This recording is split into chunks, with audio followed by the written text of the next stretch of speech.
My subject this morning is how to benefit from changes in your life. It's an important subject because change is a part of life and it's something that we can't avoid, and yet it's something that we constantly try to avoid. The very nature of the universe, although God is stable and unmoving and at the center of everything, the nature of the universe, because it's the way it was made, it was set up this way, is change. In other words, the universe rests on the principle of movement, of vibration. And if it weren't for that movement, everything would dissolve back into the spirit. You can think of a tuning fork that when the tines move in opposite directions from a state of rest in the center, then they set up the vibration that creates sound. But wherever there's sound, there's also light. When God said in the Bible, "Let there be light," what he was doing was sending out a vibration that produced light. Before that, there was the lightless light, you might say. It was a higher potential than light. It wasn't darkness, but it was that higher potential where light wasn't needed, where there was just an absolute perfection, absolute stillness, absolute bliss, absolute love, and an undifferentiated consciousness. Now, if we think of it in another way, we'll perhaps understand it more clearly. An ocean. When you have a wind passing over the surface of the ocean, let's say that first of all there isn't any movement at all, then the ocean is like glass. But as soon as there's wind passing over it, the waves begin to appear. And those waves are necessarily compensated for by troughs in the surface of the ocean. If it weren't for the troughs, you couldn't have waves, because you can't change the level of the ocean by trying to raise a part of it. The ocean level average remains always the same. Similarly, our lives are constantly fluctuating. That fluctuation is a part of manifested creation. It's a part of what makes us human. It's a part of what makes it possible for us to exist in human bodies and to relate to this world. And secondly, the changes that take place in this life are always going to fluctuate between opposites, just like the surface of the ocean going up and down.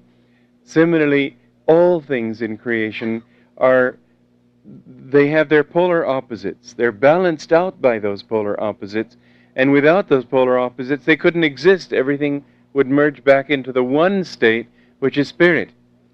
And those opposites are like light and darkness and pleasure and pain and love and hatred and cold and heat and so on. And some of these changes, some of these polar opposites, we ourselves would not take necessarily as positive or negative, but many of them we do. Many of them we respond to in saying that I want this and I don't want that. I want pleasure, I don't want pain. I want love, I don't want hatred. So we think. And yet, in truth, each one of these is intricately, inextricably a part of the other. You can't have one without the other. The oppositional states of this life are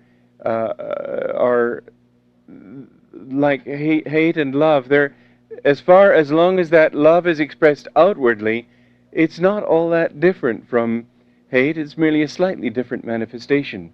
The only way to have a kind of love that grows and that has no opposite is for it to be an inner one, a love that is felt at your center rather than imposed upon something or someone outside yourself. The same thing with pleasure.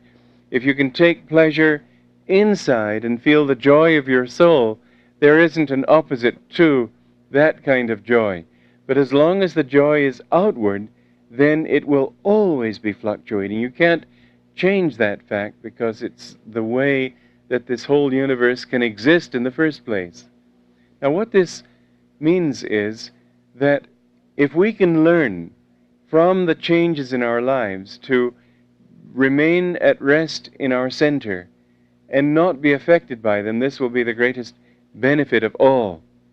If we can learn from change to reach the changeless state, then we will have learned the supreme lesson of change. But there are other lessons to be learned in the meantime, because what we're living in is sort of a labyrinth where we have to thread our way past all sorts of delusions, misunderstandings, and so on.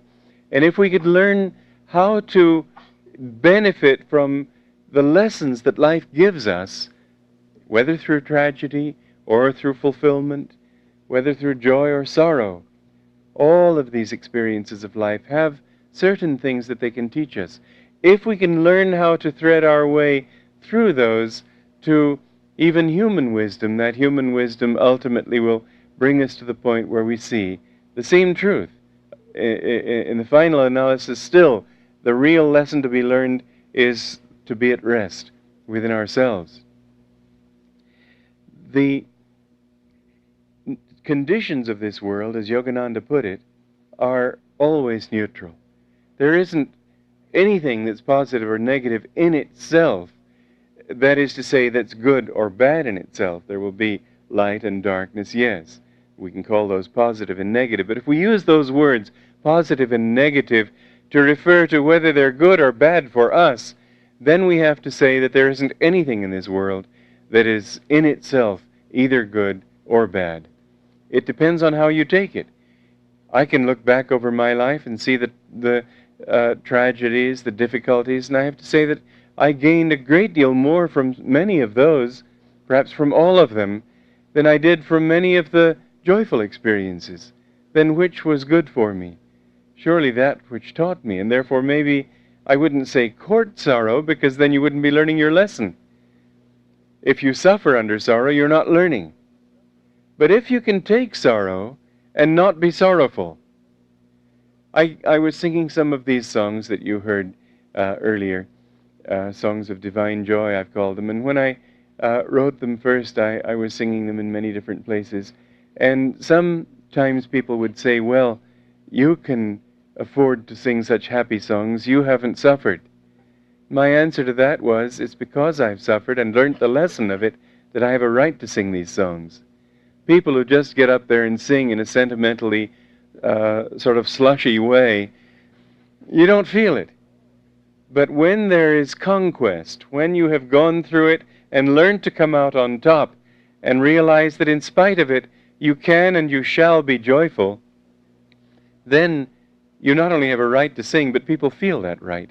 People know that the people feel something from it that is powerful to them.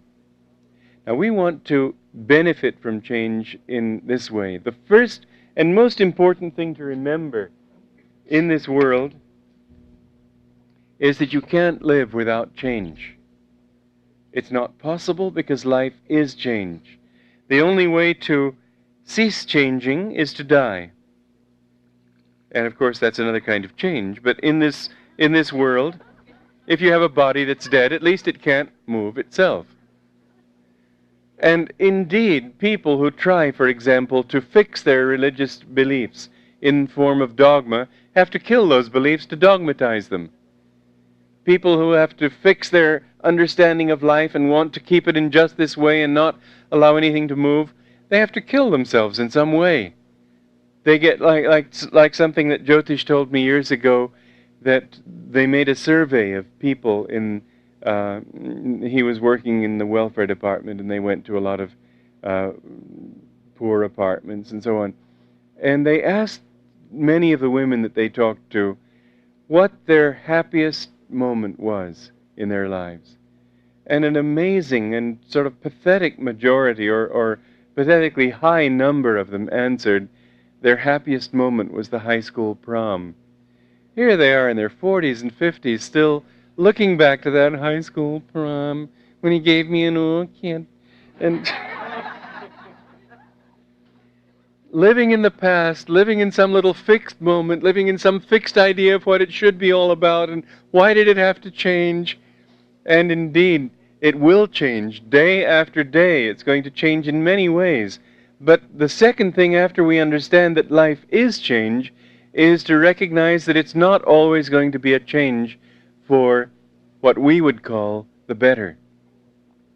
And yet, we can make it for the better if we understand correctly and, as I say, thread our way through this labyrinth to the exit.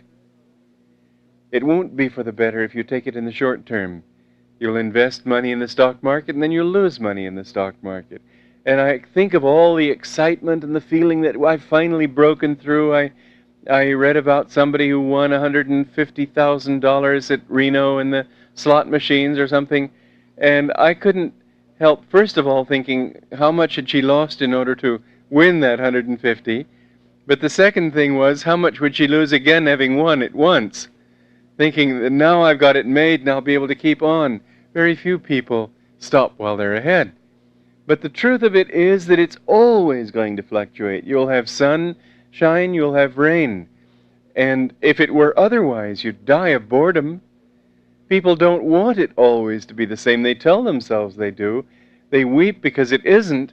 And yet just imagine a life where nothing ever went wrong. Just imagine a novel about a boy who was born on the right side of the tracks with lots of money and constantly chomping on that silver spoon. And he grows up and he gets a job in some rich company and he marries the boss's daughter and he has 50 glowing children and a lovely swimming pool and everything goes right. Just imagine, where would you put the book down? Probably page 10. It would be boring. But if he's born on the wrong side and has to go through all these struggles and ups and downs and he's finally made it, then you think, oh, doesn't that feel good? But you go to a movie, you go to a play, you go to see Hamlet, and you see, gosh, Hamlet, everybody practically is dead at the end of it all. And this, the only one left practically is the fellow who's got to be there to say good night, sweet prince. And you come out of that and you feel so wonderful. I learned so much. There's such a cleansing in my heart. Why do you feel good from such a disaster? Basically because you're not attached. Basically because it didn't happen to you.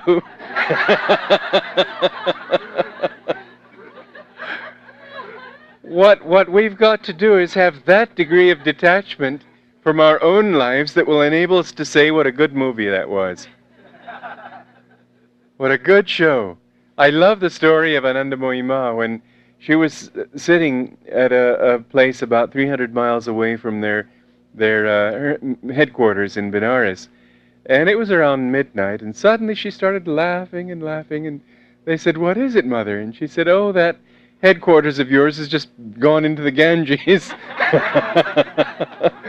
She wouldn't even identify the organization as hers, although it was all built in her name. And the next morning a telegram came saying that the main building of the headquarters had been washed away in a flood. And the architects were all, they were devotees of hers, and they were all sort of weeping about the tragic loss. And she just joyfully said, "Don't you have any compassion? That poor building was standing all those years. It got tired. Give it a chance to rest."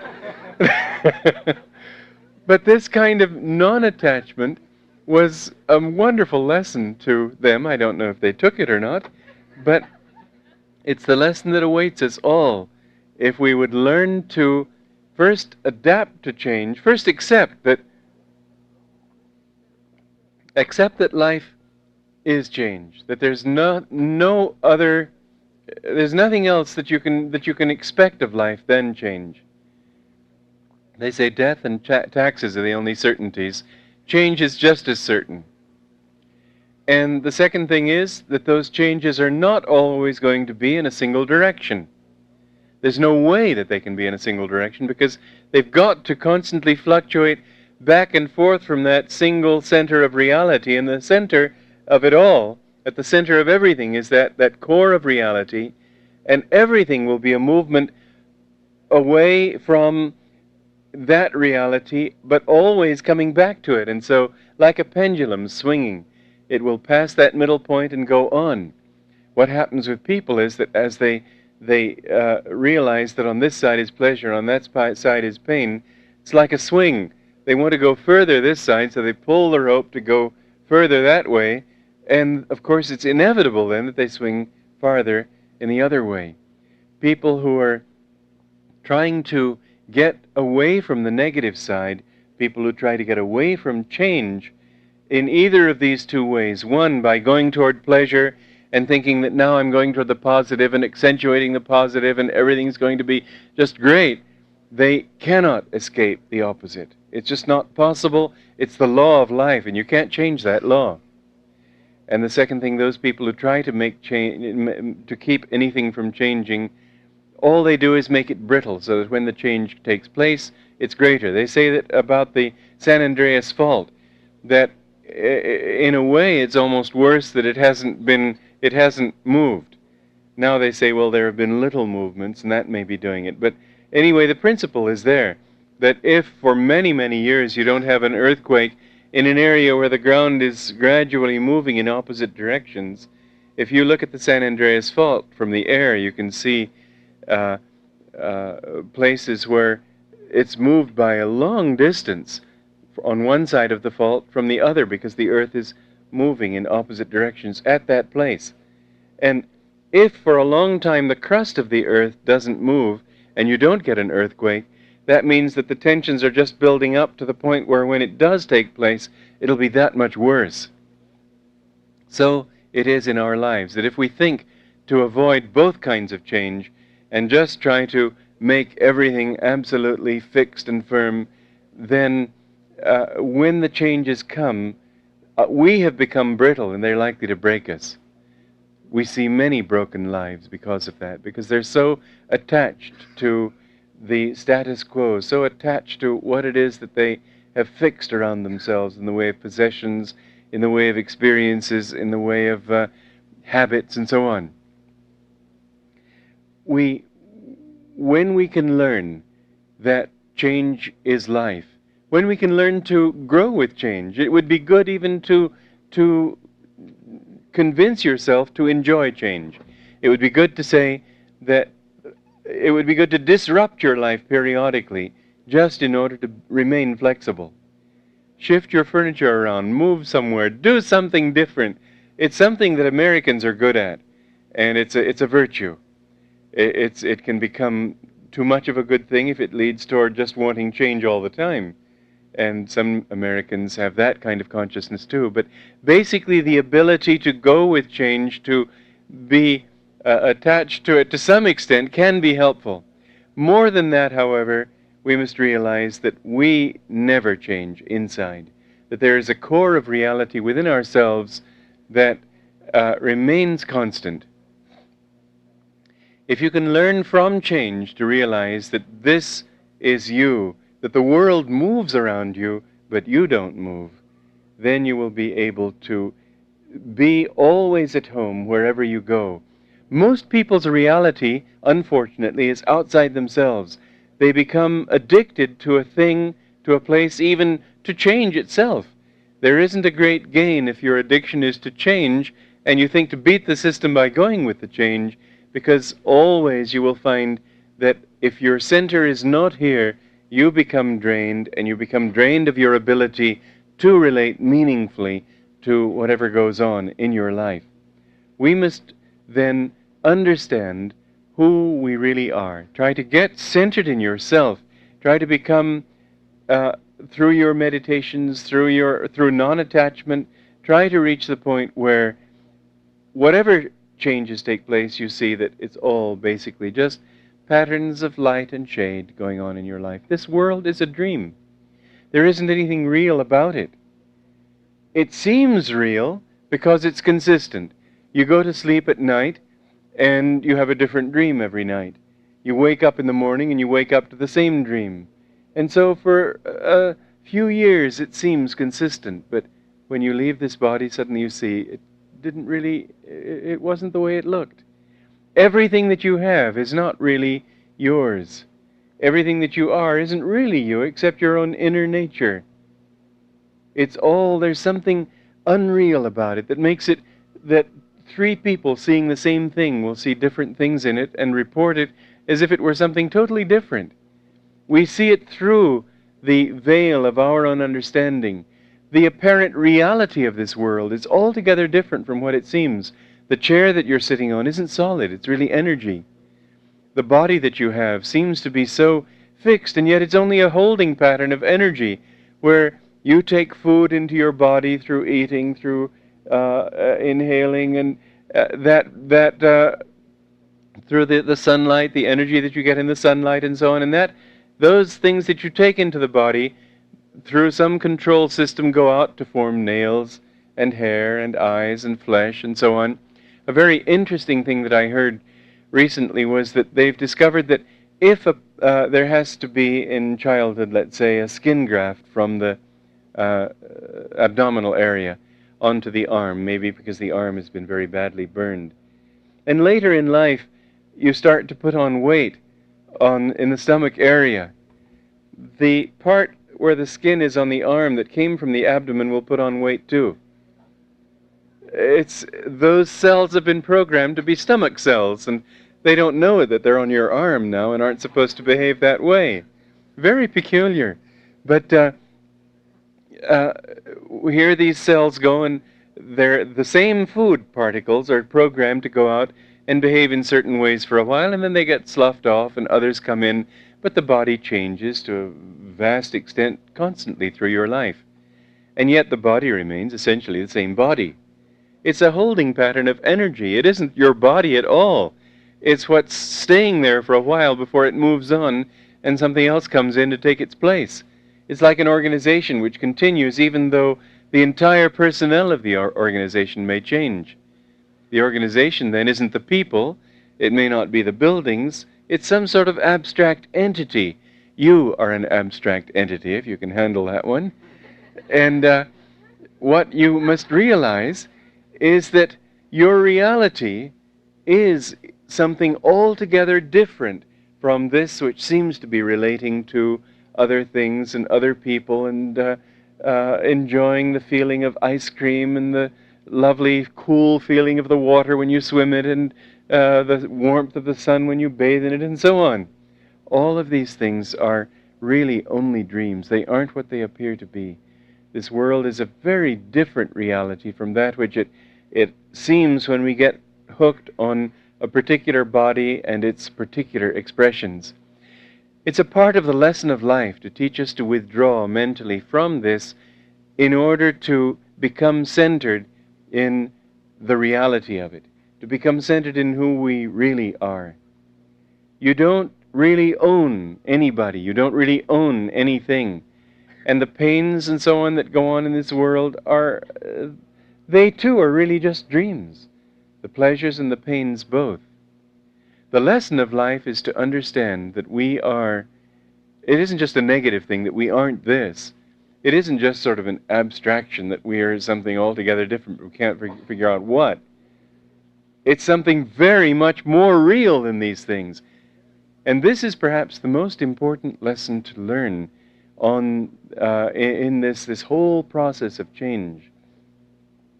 It's not a lesson that most people can learn easily. It's a lesson that you can learn when you have faith in God above all. When you have faith in Him, not just belief in Him. That is to say, when you seek God. What I have seen is this, that the most disastrous seeming changes all are beneficial. That God's will, you see, you get a fixed idea in your mind that this is how things ought to be. And when things are a little bit different, you suffer. And you think, oh, why did she leave me? Why did this happen? Why did I lose that? And it's only after many years that you finally realize that it was the best thing that ever happened to you. But at the time you think it had to be this way, and so you can't change. If you could get into the flow of life, and it's much more so if you can get into the flow of higher life, which is superconscious life. That's why I speak of God. On that level, it's incredibly clear how the things that happen, if you really accept them as coming from God, if you really accept them as His will and give them to Him, that which seemed the worst turns out to be the only possible solution. I've seen it happen again and again, that something would come to me that I would think, oh dear, what a terrible thing. And then I'd say, no, you know what you're doing, to God, not to myself. And God, you know what you're doing, and I accept that what you're doing is is right, even though it seems totally the contrary of what I would think. And once I've accepted it, suddenly I see that things work out in such a way that it was very clear that that was the only way it could happen, or happen for the best. And yet what happens is that if you remain brittle, if you, in your mind, don't accept that it's God's will, don't accept that it's something good, then it's sort of, to offer an example, like a person clutching at a straw. And there he is drowning, clutching at a straw. Well, the straw isn't going to save his life. And a boat comes by and sees that this person is so fanatically addicted to that straw that he can't even see that there's a boat there. He's just hanging on to that straw. And so he takes the straw away to change the person's focus so that he can see that there's a boat that he can grab onto, and he won't reach up his hands to be saved. And so he takes the straw away. This is the position that people are in their lives again and again and again, where they feel that their straw has been taken away from them, and they just sit there floundering. They flounder and kick about and weep and wail that they have lost their chance for happiness or salvation or whatever it might be, and they don't see that the boat was right there. All these things, said Francis Thompson in that wonderful poem, The Hound of Heaven, all these things I did take from thee, not for thy harms, but that thou mightst seek them in my arms. And this is the truth of it, that God takes things from us in order that we might understand on a higher level. What is the meaning of tragedy? Aristotle put it beautifully many years ago when he said that the reason people go to tragedies, the reason people enjoy the tragedies on the stage, is that they effect in you a kind of catharsis, a cleansing. A wonderful example of that is the play by John Millington Synge, Riders to the Sea. It's a great play. If you haven't read it, it's just one act and very short. But it's the final scene in the drama of a woman's life in the Aran Islands of Ireland. And her husband and all her other sons have been taken by the sea at one time or another in their lives as fishermen. And this one son goes out to, I forget now, it's been a while since I read it, but he goes out to the sea, perhaps to save the other son. They bring him back, and he too, the last one, is drowned. And the end of the play is this woman praying before God and realizing that everything I had has been taken from me. And what's very wonderful about the way the play ends is that she says, "And I am at peace now. I have nothing left to cling to. I'm just myself." This is the whole real lesson of tragedy, that all the things that you're hanging on to are taken away, and finally you realize that you have yourself and the night and infinity. You see, God takes things from us not to punish us, but to release us for a larger vision, to help us to realize that we are everything, we are everywhere, in that complete relaxation where you no longer hang on to something and you give it up. If you can give it up voluntarily, then suddenly you have that feeling of being in touch with everything. But the trouble is that people don't do it voluntarily. And so the boat passes them by, and they have neither the straw nor the boat. They don't do it voluntarily, and so the very opportunity that was given to them is broken. It's like a little baby. He has a toy, and it's broken, and it won't work, and he's all unhappy, and you take that toy away to give him a good toy that works. Well, he wanted that other toy, and so he throws them both on the ground and breaks them. This is how people are in their experience of life, that instead of taking whatever comes to them, they suffer. Even after years, they're still suffering and saying, "Why did this have to happen? Why? I loved that person so much. Why did she have to leave me?" Or all that kind of thing that goes on again and again in this world. If they could only understand that it's our reactions that make these things seem good or bad, And if we could learn not to react at all, but only to allow these experiences to feed our inner wisdom, it isn't as if we'd become automatons, incapable of feeling. It's that it all, good, bad, indifferent, everything would augment the inner feeling that would give us constantly more joy. So that even when things seem to go wrong, you think, oh, how wonderful, let's see how wrong they can go. And you find a delicious freedom in that. It just, nothing seems to matter anymore. When you react, then even the littlest thing can seem like a mountain instead of the molehill that it really is. I was wondering when I first went to Rome, and many people came to me for interviews, and it was quite a strain because I didn't speak Italian at that time. I knew a few words, and I sort of lumbered along in French and Spanish and English and whatever Italian words I could throw in there that might make the grade. And anyway, these people would come and for 15 minutes pour out their life's tragedy. And I had these from early in the morning. I couldn't even get into the shower without the phone bringing me out of it, until late at night. And all of these things were so tragic. And the amazing thing to me was that they were, many of them, really tragic. Like some woman who had been married by her parents against her will to a very rich boy who was just wrong in the head, and just this marriage of money for family's sake that made her life an absolute tragedy. These things do happen, but when you hear them every 15 minutes, and I used to think that Puccini was really exaggerating, but when I got to Rome, I realized he was telling it how it was.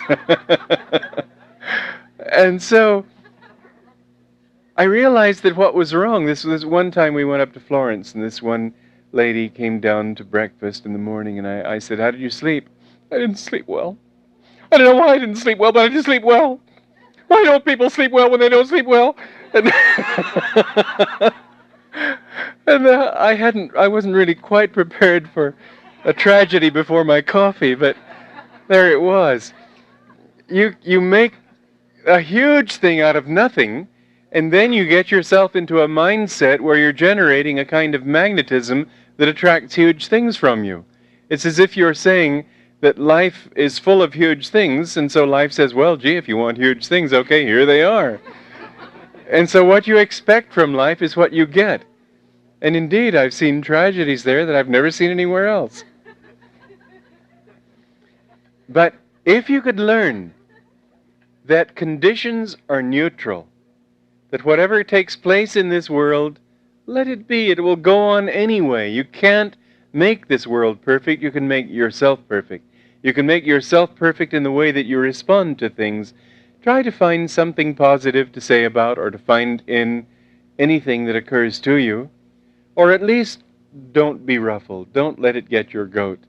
As soon as you start to, you see, it's an interesting law that Jesus expressed when he said, and it doesn't seem fair at all until you understand it, to those who have, more shall be given, and to those who have not shall be taken away even that which they have.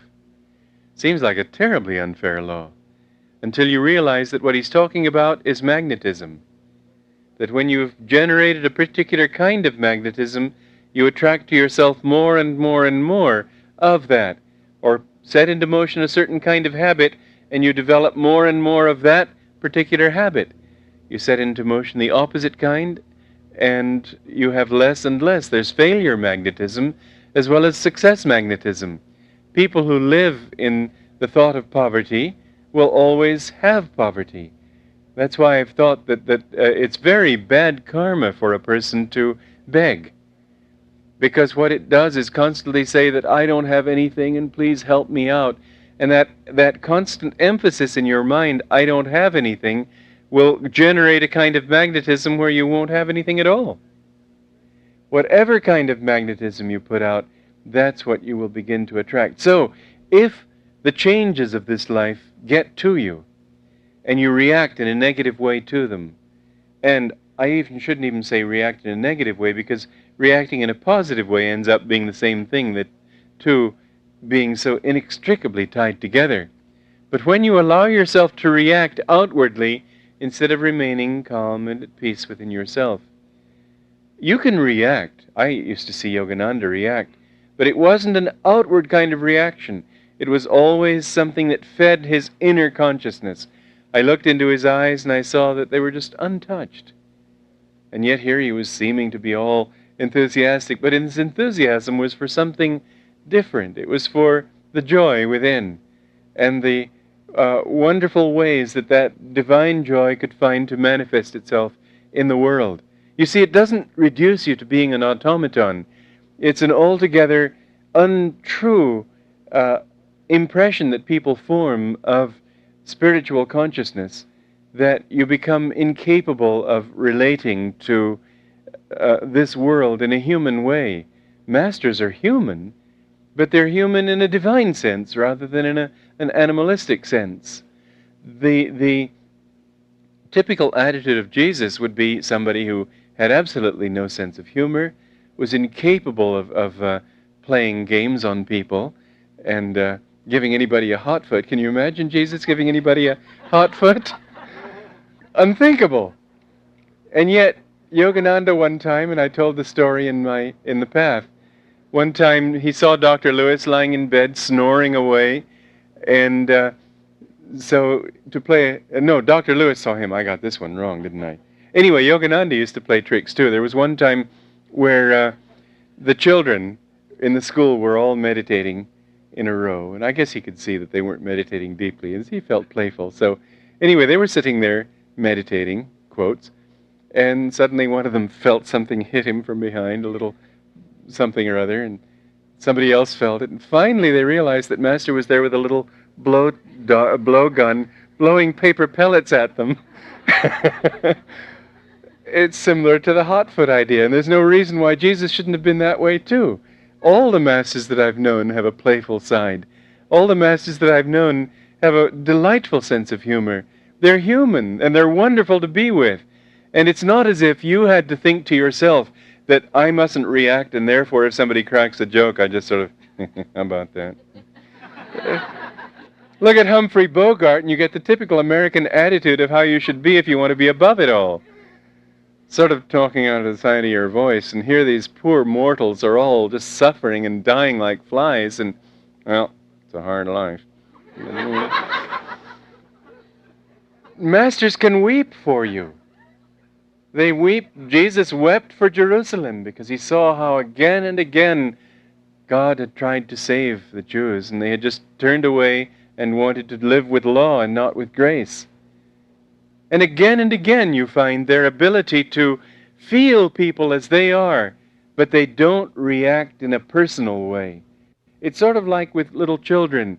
You see that a little child has broken its toy, and you certainly would not be a very feelingful adult if you say, oh, listen, it's all a dream anyway, don't worry.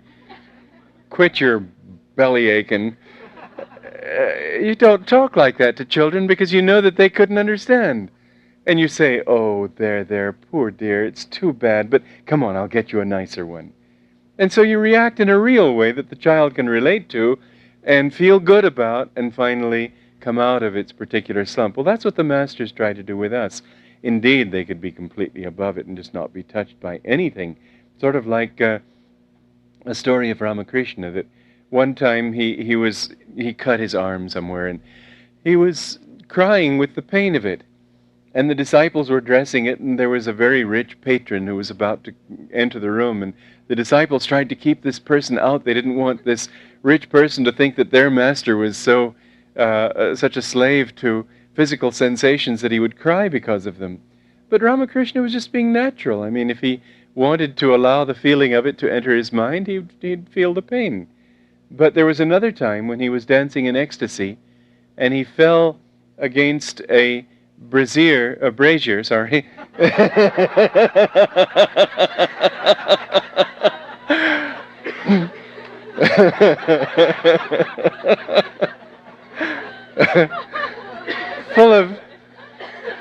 full of red hot coals.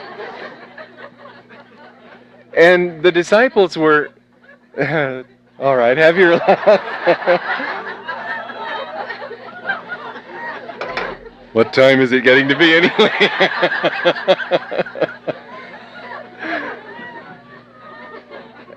And one of these coals got embedded in his back, and he didn't notice it at all. And one of the disciples smelled something and looked and saw this coal and said, Master, Master, there's a coal burning in your back. And he said, oh, is that? Just take it out. It doesn't matter. But he was, you see, they allow themselves to come down to a human level, but they're not touched by it. And they could indeed they could easily just go into that state. Like that time that Yogananda had a 1,000-pound wishing well that they were setting in place drop on his foot.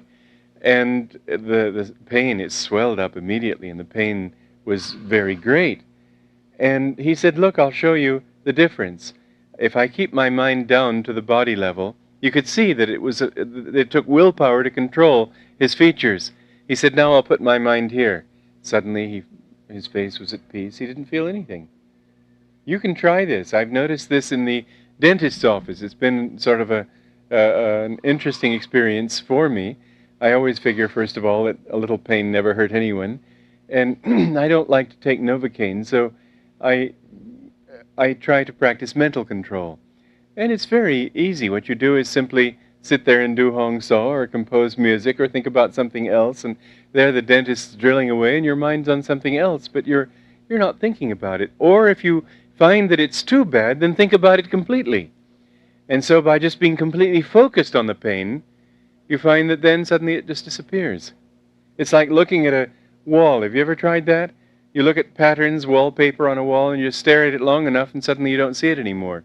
Some feature of the way the eye is made blanks it all out. Well, the same thing with concentrating on pain itself. If you can't withdraw your consciousness from it, then concentrate on it, and pretty soon it stops being real.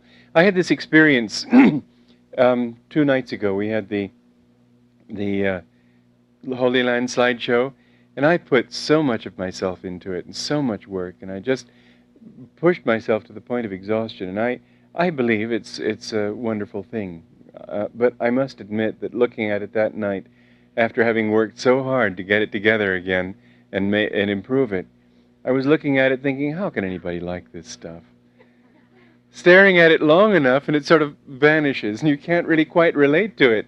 Oh yes, that is music, isn't it? Kind of feeling. Well, you might try that also with some of the experiences you have in life. That, you see, change is a wonderful lesson because it keeps you on your toes. It keeps you learning. It keeps you looking out. It keeps you trying to understand what it's all about. And so you look at these things and they begin to seem not all that important. They're different from you. They're apart from you. You are always here. And you see that by absorbing yourself in them for a while, then suddenly what probably happens is that your concentration reaches a certain point where it becomes focused more here. And then the things of this world, the differences and fluctuations, don't seem to really exist anymore. These are all keys, I should say, for how to make pain, how to turn change into a plus in your life. Be non-attached. Don't feel that anything that you have is yours. It would help you every day to, when you go to bed at night, give it all back to God. Everything that you are, everything that you have, everybody that you know, everything that you've done. Mentally, if you could construct a fire and think of all these things that you are attached to and just throw them into the fire and watch them burn. And don't allow yourself to say, oh dear, it's burning. Say, yes, take it away. I don't need it. It's not mine. Take it, like this. And until you reach the point where you really feel at night when you go to bed, God, it's yours. It's not mine. Someday you're going to have to pass that greatest test of all, death. That's the final and greatest change. It's one that even the masters are a little nervous about before they finally get their minds concentrated on the inner reality. And I noticed Yogananda in the last year or so of his life was very much in that sort of mental frame of just throwing it all out. because he knew that he was leaving, and therefore he didn't want to be identified with anything. It was very much that sense of this isn't my world. He was very abstract a lot of the time, very withdrawn, very. He was more in a sort of wisdom path. We think of him as warm and loving and sort of motherly, and he was that too. But in the last year or so of his life, you didn't see much of that. You just saw this very inward consciousness. Well, we must have some of that all the time. One sadhu in India told me that a sadhu must live ready to go to the Himalayas in a day. So that if God should call you from whatever you have to do to go to the Himalayas and seek Him, you could leave it at a moment's notice and never look back.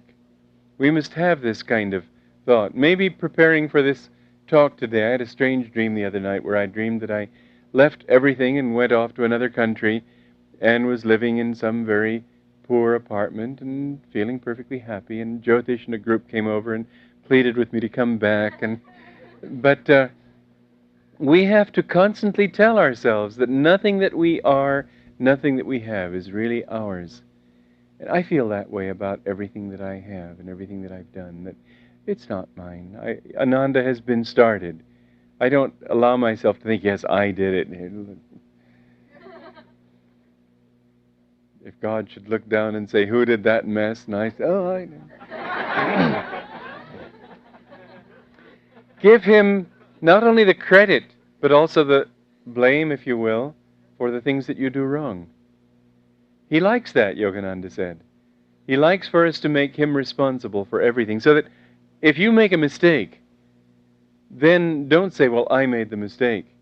Say, a mistake happened, He did it. It's not as if you were blaming Him. It's rather that you're freeing yourself from the hypnosis of error, so that it will be easier for you to change the next time. You want to accept change in this way. Well, look at it like this, that a man who has committed a murder dies, and in his next life he carries with him the karma of the murder. He has to learn that lesson, but he doesn't have the hypnosis, I'm a murderer. And thus he's given a chance to climb out of that pit, rather than sink himself deeper and deeper into it. This is a very important thing that God gives us. People say, why do we have to forget? There is a certain level where we don't forget. And that's why these karmic lessons are good for us, even if we don't really know where they come from. But not to have the thought that I am that which I did is a very necessary help toward climbing out, as I say, of the pit.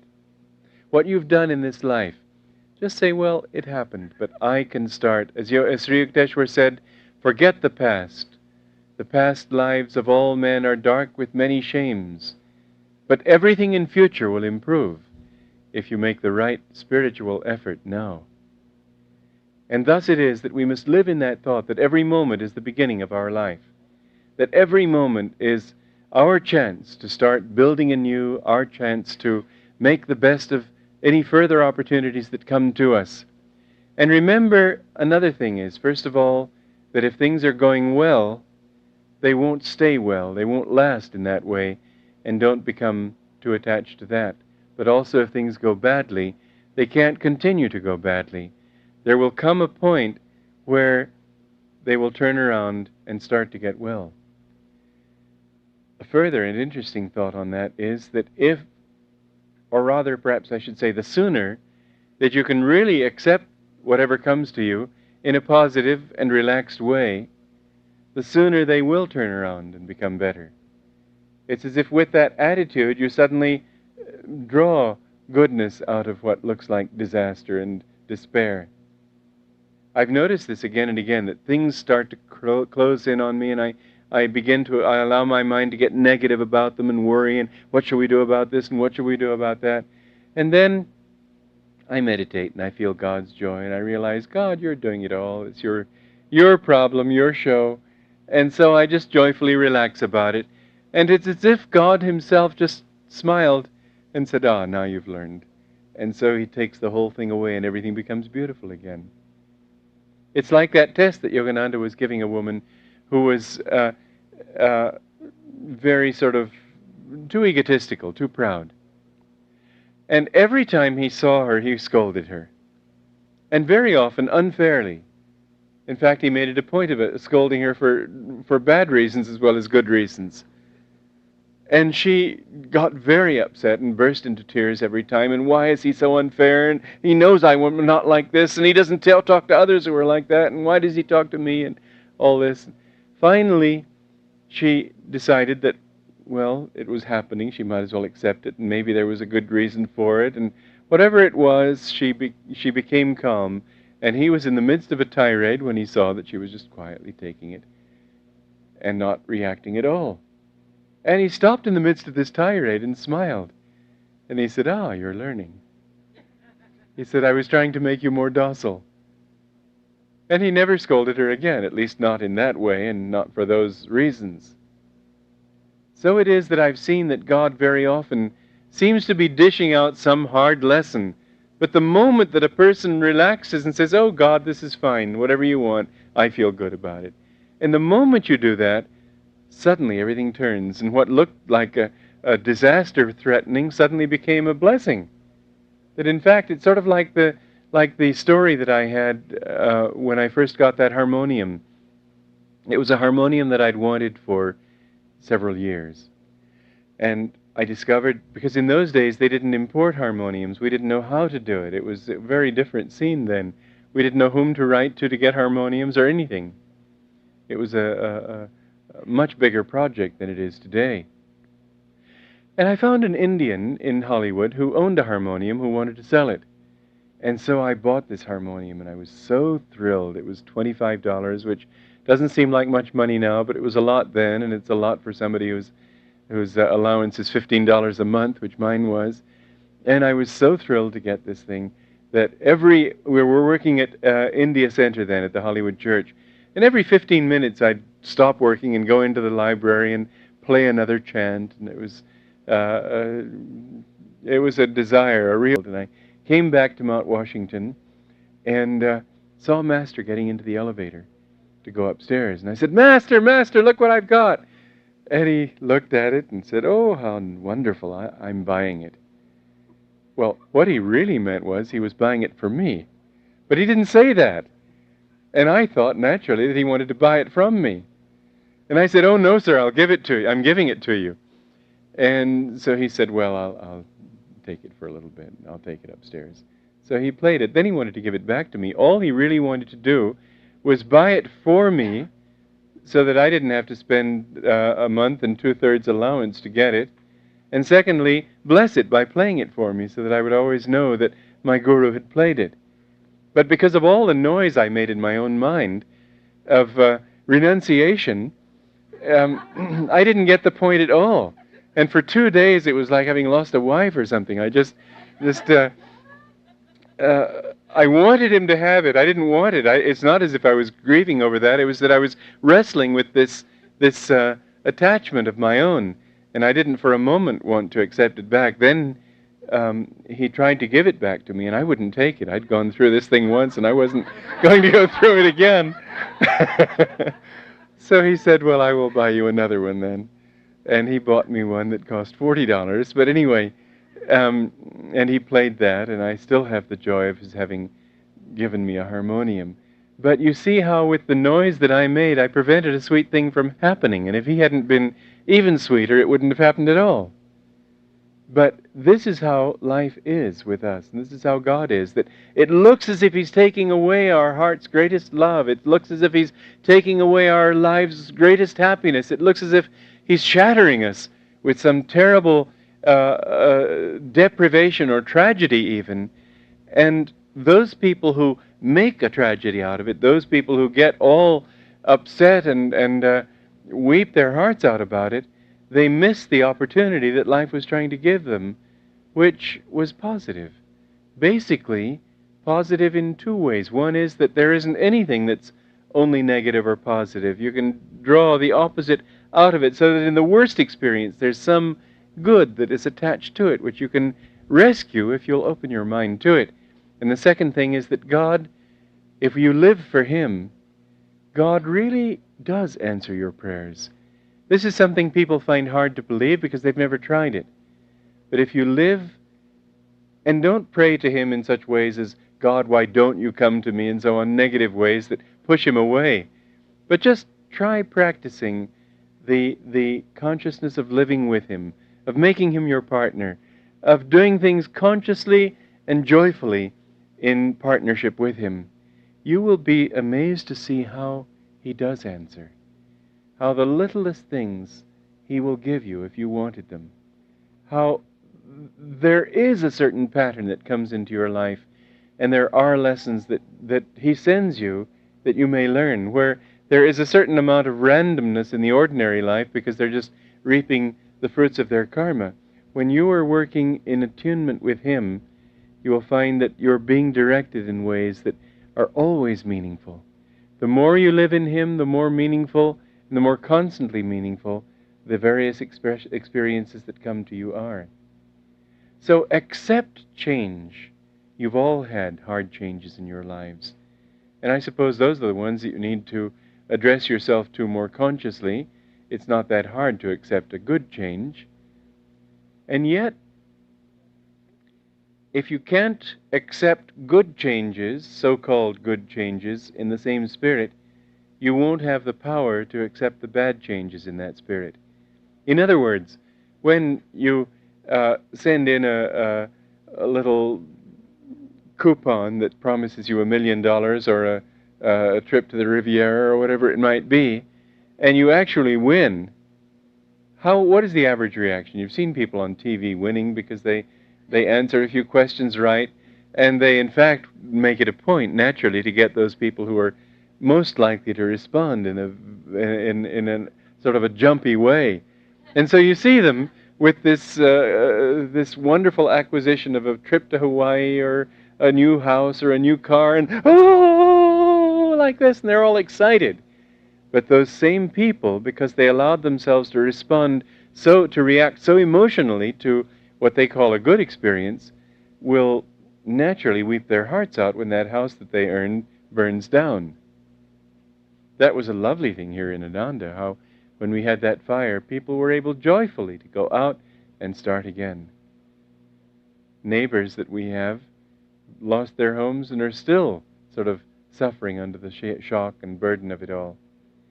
To gain the power to be able to take tragedy, disappointment, bereavement, any kind of disaster in your life, to take it calmly, to gain that power, to be able to react calmly to whatever comes, you must have the power and practice it in the good things as well as the bad.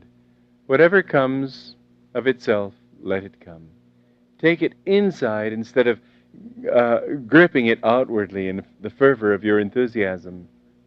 Take it inside and say, well, God, that's very nice. Sort of like in Autobiography of a Yogi, you read how Master's father had been given a very large bonus because he hadn't collected his due fees for overtime work and special projects and so on. And he deposited this huge amount of money in the bank and never even thought to mention it to his family. And sometime later, one of Yogananda's brothers saw this in a bank statement and asked his father about it. And his father replied that one who is pursuing the path of even-mindedness is neither elated by gain nor depressed by loss. This is the attitude that we must have always through life, that we're not elated nor depressed, but always cheerful. It isn't as if you become numb. It isn't as though you become callous or apathetic. It's that you always remain at your center. And when things go well, that's nice, but you don't go overboard about them. Worldly people will say, well, gee, don't you like it? You may like it much more because you know your capacity for enjoyment is intensified when your heart becomes bigger. It's intensified when you can feel it here rather than out there. Worldly people lose, bit by bit, the ability to enjoy anything at all. Such that in late years, many people are just sort of walking cadavers, really. Jesus said, let the dead bury their dead. But those people who have an inner ability to just remain peaceful and happy all the time, even-minded and cheerful is the motto of the yogi, they're able to enjoy very deeply, even if they aren't smiling. I met one saint who didn't smile in the time that I knew him at all, and yet I could feel in his presence a great joy. They have this quality inside that doesn't require an outward expression. That's what you really want, and whether you express it outwardly or not is trivial. But that joy that never changes is the goal of wise living. When you can reach that, then you have God, because God is always that reality that never changes, that is at the center, that calm center of everything. In your meditation, get to that center of yourself, and then when you come out into the world, live always in that center. As soon as you come out of it, you find yourself drained. You see, the experiences of this world can feed you, but if instead you are feeding them, if instead you're going out to them, if instead you're thinking that this person is somebody I need, I want to be with, I want to relate to, and so on, if it's all that way, you find yourself after a period of time being absolutely emptied of your inner strength and your inner joy. Take it inside. Whatever you experience, enjoy it quietly here. You'll see that the more you do so, the more life will become one long experience of joy. It never changes, because it's not a joy that is in this oppositional state from positive to negative and so on. It's a joy that is the joy of the Spirit. In that kind of joy you can laugh loudly, but it has a different quality to it. Remember, it's not a matter of outward behavior so much as inward consciousness. In the Bible, Jesus says, 2 shall be working in the field, 1 shall be taken, and the other left. What he means is that the outward work that you do, the outward ambience that you're in, the outward appearance, these things you can't tell quickly from one person to another, and yet one is going to hell and the other is going to heaven. That is to say, one is dooming himself to a life of misery, and the other is gradually climbing out and going toward a state of inner joy. It's a question of consciousness, not of how you behave. It's not something you put on to impress other people. But between you and God, you will see that this is always so, that the more you live in your heart, the more He gives you an unchanging joy. So you can benefit from change. You can benefit by being unattached. You can benefit by accepting that that change will go on. You can benefit by realizing that none of those changes that take place really affect you, that you are at a core of silence within yourself where nothing that happens is really, it's not you. It's just a part of the dream. Whether it's good or bad or indifferent, just take it as another reminder that that's not you. And then take it inside to draw whatever energy it has to give you. And when you give energy back to it, give it from your inner self and not from attachment, not from being bound by it. In that way, then, you will begin to see another thing, and I've touched on it briefly here this morning already. This is true more again for devotees than for people to whom life seems a totally random picture. But the more you call on God, the more He enters consciously into a relationship with you, and the more things begin to happen that are meaningful. If you will, I remember a practice that I have followed in my life at various times and found very helpful. That after meditation, instead of just leaping out of meditation into work, I do a kind of moving meditation which helps to create to deepen the practice of keeping the meditative state even while being more active in work. If I were to go straight from meditation to the intense activity of work, it would be too easy to leave the one for the other. What I need is a bridge that will help me to practice consciously with concentration the meditative state while acting, which is to say, to act only to the extent that I can still feel that meditative state. So what I've done is take a very slow walk, not hiking, just sort of slowly, very slowly ambling along and feeling that while moving, I'm moving in God. And then I concentrate on my body and I feel God moving through my body. I concentrate on the energy behind my muscles and I feel that it's His energy that I'm using. Then I think of my thoughts And I feel that every thought that I'm having, I'm sharing with God, so that I feel not just that I'm looking at that green leaf, but God, we are looking at that green leaf. Or God, isn't that grass beautiful? And then I find that in that conscious moving meditation, where I use the senses but in a meditative way, I begin to feel that God is in that grass too. And that if I hear a dog barking in the distance, that God is barking through that dog. That if a car is moving, I feel, well, God is moving through that car, and the sound that He's making is a sound that it's divine, not just the sound of a motor. And then, and you can call this a sentiment, and of course it is, but it leads to something that's a lot more. I begin to feel that here He and I are sharing thoughts and inspirations in a way, and I'm hearing Him in that, and it begins to seem as if He's saying things to me through the dog. It isn't as if He's really saying it, but I'm asking Him, what are you saying to me through that dog? It's a way mentally of reaching out and feeling a part of what's happening, feeling a part of that dog barking, and a part of that car moving, and a part of the leaf in the tree trembling in the breeze. And in that thought, this is what Yogananda said yogis should try to do, is to feel that they are in all of this. And the more you enter consciously into that, the more you begin to feel that what's happening is in some way really related to you. Well, the positive fruit of this in one's own life is that, as I said, you generate a magnetism of a particular kind, and you draw back to you according to that magnetism.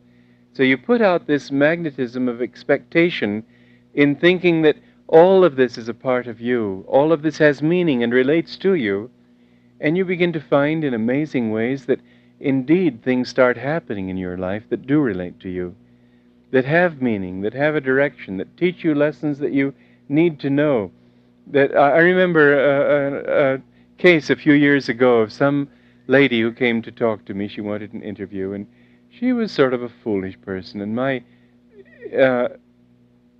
instinctive reaction was to sort of try to finish it up quickly, because there was just nothing I could say to her and nothing she could say to me, and out of politeness listen for a bit, but I had other people I had to see. And I thought, that's not wise. The moment I stop thinking that God has something to say to me is the time that He's most likely to speak, just to teach me a lesson. And so I said, all right, let me listen. She had some thoughts she wanted to share for our community and things that would be helpful. And I thought, what can she possibly know? She's never been able to succeed at trying anything like that herself. And so I said, no, put that thought aside. Maybe God has something to say through her. I should listen.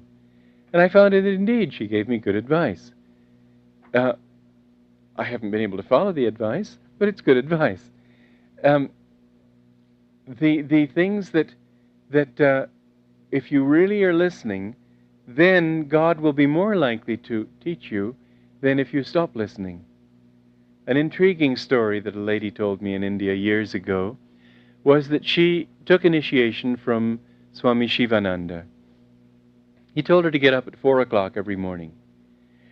And at 4 o'clock every morning from then on, she would hear the wooden chappals, the wooden sandals that sadhus sometimes use, walking along the porch to her door and knocking on the door. And she'd get up and open the door. There would be nobody there. But it would get her up and she'd meditate. And she went on like this for some months. But then family things came along and it sort of became inconvenient to get up so early. And so she stopped getting up at 4. And for a few days the footsteps continued. But after a while they stopped coming. Because she stopped listening, He stopped coming. If you don't listen to God, then don't complain that He doesn't talk. Why should He waste His breath? But if you do listen, you'll be amazed at how through change, through all the ups and downs of life and the various things that can come to, that seem even to be determined to destroy you, how if you can really sit back and accept it and say, all right, what have you got to teach me? First, I accept. It's a fact, I might as well accept it anyway, but I do accept it with my heart. It's like that woman who grandiosely said, I accept the universe, and somebody said, by God, she'd better. But the truth of it is that very few people accept even a small part of the universe. They're always wishing it were something else. Learn to accept. Just say, all right, I accept it. This is what is. How do I relate to it? And the second thing is, ask God, what are you trying to teach me through this? And don't ask Him in a negative way. Why did you send this to me? Have you got something to teach me? But in a complaining or arguing way, just say, God, I love you, and I know you want my best. And even if you want to destroy this body and everything that I've done, God, I love you. But just let me understand, that's all. Because that would be the greatest blessing of all, if not only you treat me as you choose, but I also understand why you treat me this way. And so with love and acceptance, you just say, show me. You'll be amazed how clear those lessons are. You'll be amazed to see how there isn't a single change that has ever happened to you that is really bad for you. There isn't a change that could happen to you that is bad if you take it in this spirit. It will be from God if you take it from God. And God can give you Himself if you take whatever He gives you in the right spirit. Change is pain, but only as long as we're attached. It becomes joyful once we become non-attached. I have noticed, in traveling around the world, that most people will look German or French or Italian or English or American. I remember sitting in a restaurant in New York with a friend many years ago before I came on the path, and I turned to this friend of mine and said to him, that lady who walked in the door is English. And he said, that's ridiculous. You can't tell what a person is just by looking at them. And she just at that moment stopped by our table and spoke to her escort with a very broad English accent. And it's so. You could see from... I've noticed this with an example is Texans. They talk in a certain way, and they have to hold their lips a little like this, sort of a thin line at the edges that makes it look as if they were always smiling. But they've got to hold their lips that way in order to talk that way. I see Lewis here smiling away. And it affects the way you hold your mouth, particularly the expression in the eyes. But there's more to it than that.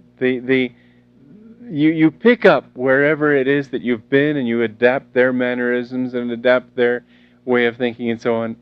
But I've seen a few people everywhere who don't look as if they belonged to any particular place because they're at home wherever they go.